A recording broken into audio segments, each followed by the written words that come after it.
Hello, I'm LR and welcome to Viewer's Point of View. This is the show segment in which we take your emails, your tweets, your responses to my Facebook page, questions you may want to ask, and I'll read those questions on this show right here and try to answer them the best way I can. Thank you for joining me this week, and let's get started with a couple of our emails. We're going to get through, I think, 4 or 5 today through this segment. So, first email. This one is from James here in Las Vegas. Hello, James. Welcome. Thank you to the emailing the show. All right. James' question is, should Thursday movie openings be tracked separately from the weekend opening box office numbers of new release films? You know what? That's a good question. I think they should, because as you know, a lot of films now, over the last, I guess, maybe the last 3 years, I would say, films have been opening Thursday night. Usually it's a 7 o'clock show on Thursday, and they'll have another 10 o'clock show and maybe one more. It's been increasing more and more, I've been noticing. But they'll open the film on Thursday, and then the grand opening will be Friday when it comes out on multiple, I guess, screens, so to speak. But yeah, I think they should, because you know they track the weekend box office numbers, saying, hey, the movie did so much millions on the weekend. But I think they could do a category where the movie did this much on the Thursday, I guess they can call it a sneak peek opening, and go by those numbers, then have the weekend numbers starting from Friday to Sunday. So I think that would be a good idea to track those Thursday openings, because I'm one of those people. Unfortunately I do not have the cachet to go these special openings and these special viewings like a lot of other people in the YouTube and even the print media have the advantage and the opportunity and the privilege to go to, and maybe one day I can be invited on this list, but who knows, I doubt it. But so my option is to go see it Thursday, quickest time I can see it, Thursday opening. So I always take advantage of that, and I usually go to the earliest show and go see it on Thursday.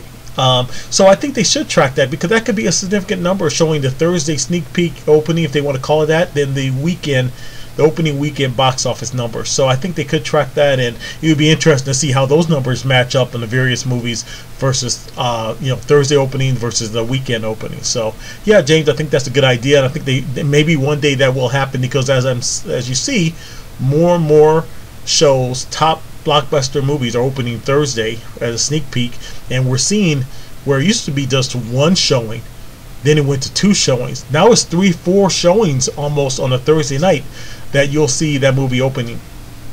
Thank you, James, for your question. I appreciate it. Next one I picked out was from Debbie. Debbie doesn't say where you're from, but thank you for the email. Oh, yes, this is a good one, Debbie, and I thought about this question before I wrote it down to mention it here, and it is kind of strange. Okay, Debbie's question is, how did Nick Fury hold the Space Stone in the Avengers movie without dying or being transported like the Red Skull? Very good question. How did he do that? Because as you know, no human should be able to hold an Infinity Stone without dying or something happening to him. And you saw what happened in Captain America, the first Avengers movie. Red Skull grabbed the space gem, or the Tesseract, if you want to call it, and he instantly was either vaporized, died, or as other people think, as myself, was transported to a different part of space, maybe where Thanos is, where he's going to return. I think Red Skull is going to return in Infinity War and be either a messenger of warning, or either a soldier of Thanos, so to speak. So that being said, we also saw Nick Fury in Avengers when Loki came through the portal, grabbed the Tesseract, or the space gem, put it into a suitcase, and was leaving. So why would Nick Fury not immediately be vaporized by the power of the space gem, or either sent out into a space portal like Red Skull?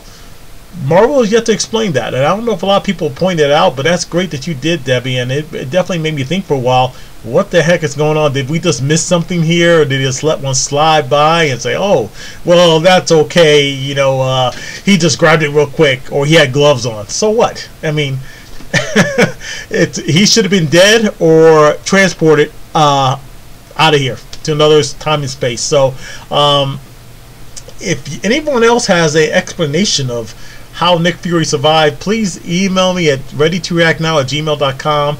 Hit me up on Twitter or Facebook with your reactions and your thoughts on how Nick Fury was able to touch the space gem and survive. It's a good question. I don't have an answer for it, but hopefully someone has a theory, but I don't. I just think they just missed it and they just let it slide by and see if anybody would catch it. So Debbie caught it, and it's a good question. So thank you, Debbie, for your email.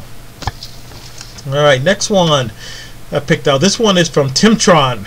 Timtron from Denver, Colorado, I suppose, some part in Denver. Okay, Timtron asks, why do you think the King Arthur movie failed and the opening numbers were so low? I did see the King Arthur movie, A Legend of Sword, I believe it was called. I thought it was okay. It was fine. But I thought when that movie was announced, it was doomed to begin with. I didn't think it'd do very well.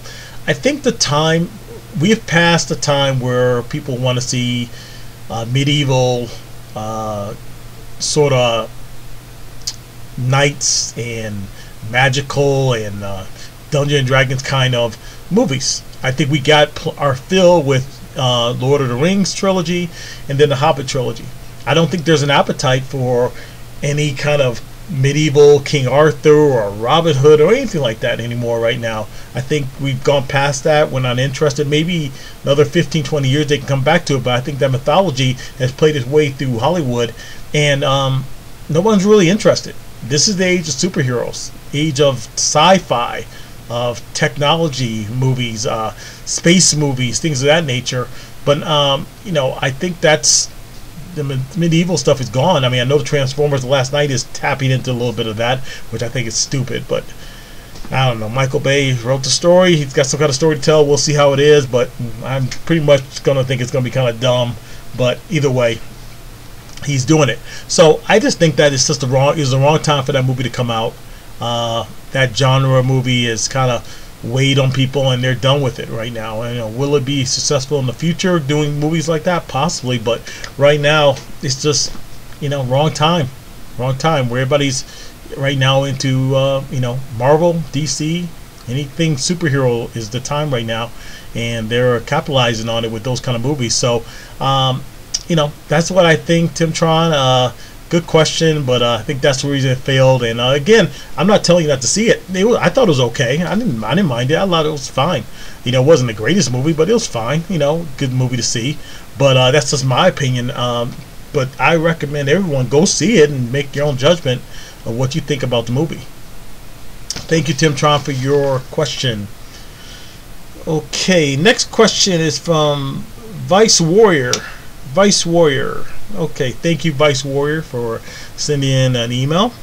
And your question is, does D23 hurt or help San Diego Comic-Con? Well, you know, it depends how you look at it. I've been to neither. I've not been to San Diego Comic-Con, and I haven't been to D23. Now, D23 is every other year, so they space it out a little bit. But as far as content, it depends what they show.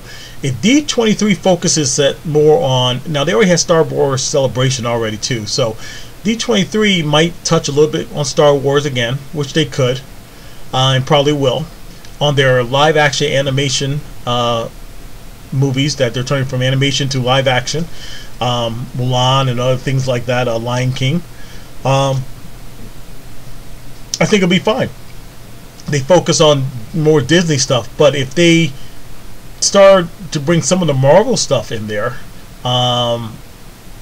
is it going to take away from Comic-Con? Yeah, slightly.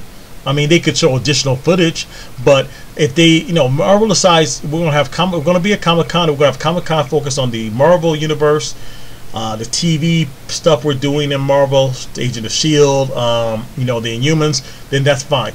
And then they say D23, we're going to touch on Star Wars a little bit more, maybe have another trailer for you.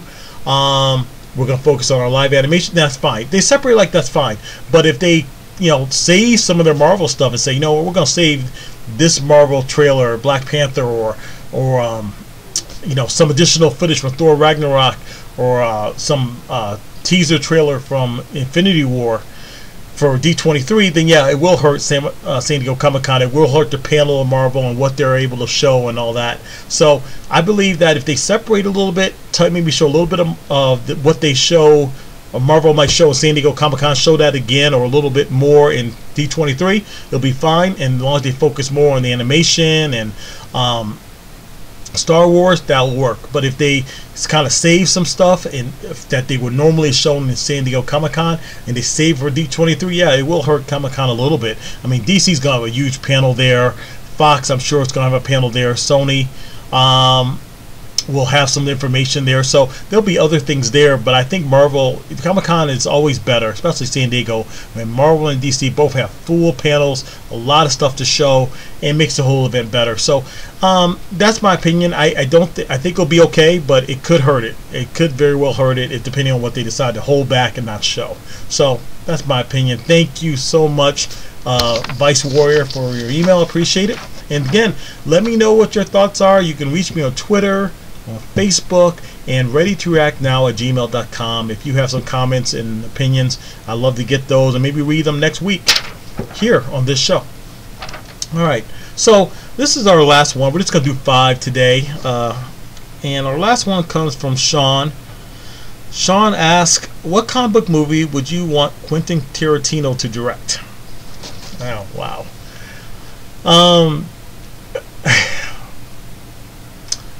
Okay, so I'm going to do this. I'm going to give you a DC title that I think he would be great for direct, and I'll give you a Marvel title.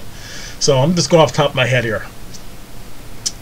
I would love to see Quentin Tarantino do either Booster Gold or either a Spectre or Deadman movie. I think he'd be good at one of those 3. I give you 3 there, I'm sorry. But Booster Gold as far as comedy, and I would love to see if he's going to get darker, Deadman or Spectre. I would love to see that, him do that in DC. In Marvel, let's see, what movie would I like to see him direct? I'm trying to think of some characters that he may have not done yet. Now, see, the thing is, first of all, I don't think Marvel would ever have Quentin Tarantino direct one of their movies. I think he's too much of a wild card. We want to go off script too much as far as not being in the guidelines of the Marvel Universe, where DC seems to have a wide variety of directors for different kind of movies, different takes on their movies. They don't mind being dark in some movies, lighter in the other. So definitely whatever movie Quentin Tarantino did would be rated R. So it would be a rated R movie, no doubt. And the Booster Gold could definitely be in the realm of Deadpool kind of comedy, so to speak. But as far as Marvel, boy, I'm just running off the things off the top of my head. Well, this is more Sony, but I would not mind him doing a Venom movie. I think he could do Venom really good. They made a Venom like kind of a horror, anti-hero movie. So Venom, but that's more Sony, even though it's on the Marvel label. But I'll give you another Marvel one just in case. Maybe Man-Thing. Man-Thing. I see Tarantino doing Man-Thing if they decide to do the Man-Thing, that is. But I could definitely see him there. Or Werewolf by Night. You know, that would be a great one that Quentin Tarantino could do. I think he could do that one very well as well. So, either one of those, I could say I would love to see him direct because his style and how crazy he is. So I think he could do a good job in either one of those. But the reality of it is that he will never do a Marvel movie. I don't think Disney will ever let him go near one of their movies. Sony, possible. DC, 50-50. DC he probably could fit in the DC universe really well, picking one of their characters. DC has such a vast variety of characters. And you know what, as I'm thinking here, even Martian Manhunter, if they ever did a Martian Manhunter movie, which I don't think they would ever do standalone anyway, but I think Quentin Tarantino could pull that off as well. So that would be a good one from the dude too. Thank you, Sean. Great question, and thank you all for sending your questions and emails in. I love reading those in this segment, giving you my opinion. And again, if you're watching this show, please send your emails in to my Facebook account, Twitter if you have any questions, and you can email me again at readytoreactnow@gmail.com. Thank you so much. Well, did you guys see that? My camera just turned off unexpectedly. But anyway, I'm back again. So again, I'm LR. Thank you so much for watching the show. And I would like to talk a little bit more about our shows to watch segment. Just want to remind you all that you're missing some great content on YouTube if you're not checking out Collider video with John Campea, Christian Harloff, excuse me, Perry Nemiroff, and the whole crew over there. Also, you want to make sure that you're catching up on Collider Heroes, one of my favorite show, if not my favorite show on YouTube's channels, with John Schnepp, Michael Meyer Burnett. They do a fantastic job.